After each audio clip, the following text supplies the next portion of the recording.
Welcome to ভূগোল পরিচয়। আজকের ক্লাস হবে কালবৈশাখী সম্পর্কে।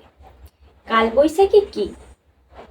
গ্রীষ্মকালের বিকেলে মাঝে মাঝে পূর্ব ভারতের পশ্চিমবঙ্গ এবং অসম এছাড়াও বাংলাদেশে আকাশে ঘন কালো মেঘ দেখা যায় এবং বজ্র বিদ্যুৎ সহ প্রবল ঝড় বৃষ্টি ও শিলাবৃষ্টি ঘটে।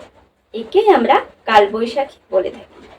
এই কালবৈশাখী ঝড় প্রধানত উত্তর পশ্চিম দিক থেকে প্রবাহিত হয়, তাই একে নর্থ ওয়েস্টার্ন নামেও ডাকা হয়। এই কালবৈশাখীর ঝড় ঘন্টায় প্রায় 60 থেকে 80 কিমি গতিবেগে প্রবাহিত হয়।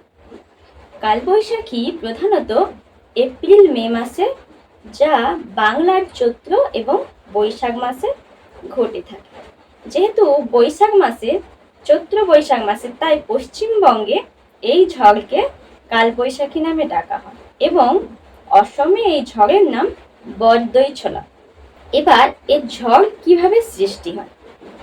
এপ্রিল মে মাসে এইসব অঞ্চলে বা এলাকায়, অর্থাৎ পশ্চিমবঙ্গ, অসম এবং বাংলাদেশে প্রবল তাপমাত্রা থাকে, তাই নিম্নচাপের সৃষ্টি হয়।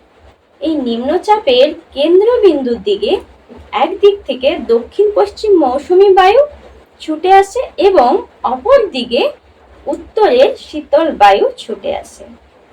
দুটি বিপরীত বায়ু প্রবল বেগে ছুটে এসে সংঘর্ষ হয়। এই সংঘর্ষের ফলে যে ঘূর্ণাবর্তের সৃষ্টি হয় তাকেই আমরা কালবৈশাখী বলে থাকি। এই কালবৈশাখীর ফলে বিকেলবেলা যেহেতু কালবৈশাখীটা ঘটে, তাই সারা দিনে যেমন উত্তপ্ত থাকে, তাপমাত্রা প্রবল থাকে, এবং বিকেলে এই কালবৈশাখীর ফলে উষ্ণতা অনেকটাই হ্রাস পায় এবং কালবৈশাখীর ফলে রাত্রে আবহাওয়াটা অনেকটা শীতল এবং আরামদায়ক থাকে। এই হচ্ছে কালবৈশাখীর সংক্ষিপ্ত পরিচয়।